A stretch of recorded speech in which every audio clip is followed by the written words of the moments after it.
महाराष्ट्र का जलगांव जिला जो खानदेश इलाके के ईस्टर्न भाग में मौजूद है, इसको पुराने समय में रसिका के नाम से जाना जाता था। ये जिला महाराष्ट्र के नॉर्थ में मध्य प्रदेश से सटा हुआ है। इसके आसपास बुल्धाना, जालना, औरंगाबाद, नासिक और धुले पड़ते हैं। इस जिले में 15 तहसीलें हैं, जिनके प्रशासनिक कार्यों को जिला मुख्यालय जलगांव से संभाला जाता है। इतिहास की बात करें तो ये शहर पहले रसिका के नाम से जाना जाता था। 5वीं शताब्दी में यह क्षेत्र वत्सा गुमला साम्राज्य के अधीन हुआ करता था। 10वीं 11वीं शताब्दी में यह क्षेत्र यादव डायनेस्टी के अधीन रहा।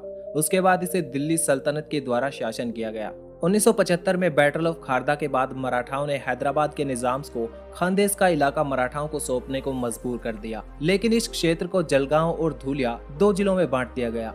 ये पूरा जिला आज के समय 11,765 वर्ग किलोमीटर के क्षेत्रफल में फैला हुआ है, जहां पर 2011 में अंतिम जनगणना की गई थी।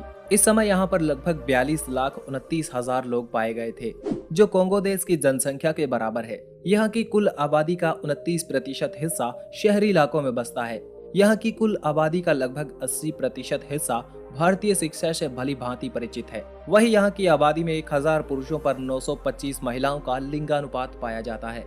महाराष्ट्र में मौजूद होने के कारण यहाँ की लगभग 64% आबादी मराठी में वार्तालाप करती है।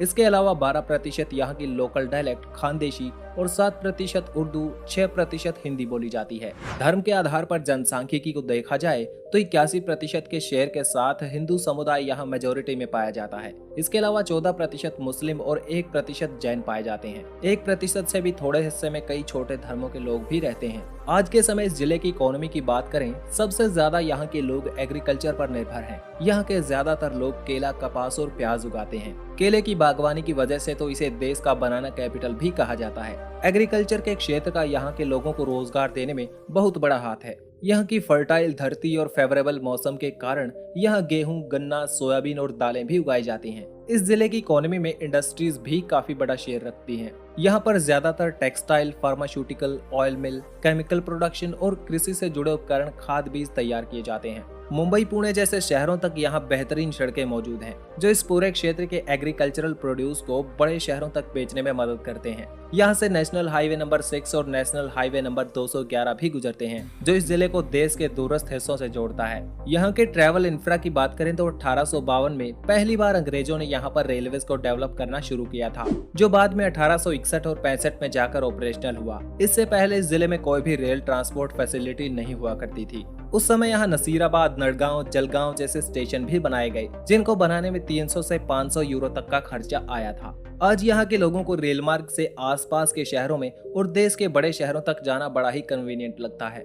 यहाँ पर कोई एयरपोर्ट मौजूद नहीं है। यहाँ का करीबी एयरपोर्ट यहाँ से 150 किलोमीटर दूर औरंगाबाद में मौजूद है, जो यहाँ के खानदेश रीजन के लिए एयर गेटवे का काम करता है। लोकली कम्यूट करने के लिए यहाँ की ज्यादातर आबादी यहाँ चलने वाली सरकारी बस MSRTC का इस्तेमाल करती है, जो आसपास के राज्यों और लोकल एरिया में बस सर्विस प्रोवाइड करती है। रोड्स की बात तो हम पहले भी कर चुके हैं। ये शहर नेशनल हाईवे 6 से जुड़ा हुआ है, जो भारत के एक बड़े प्रोजेक्ट गोल्डन क्वाड्रिलेटरल से जुड़ा हुआ है, जो भारत के दिल्ली, मुंबई, कोलकाता समेत कई राज्यों के कई नगरों को आपस में जोड़ता है। कैसा लगा जलगांव के बारे में ये वीडियो? कमेंट करके जरूर बताइएगा। अच्छा लगा तो लाइक करके चैनल को सब्सक्राइब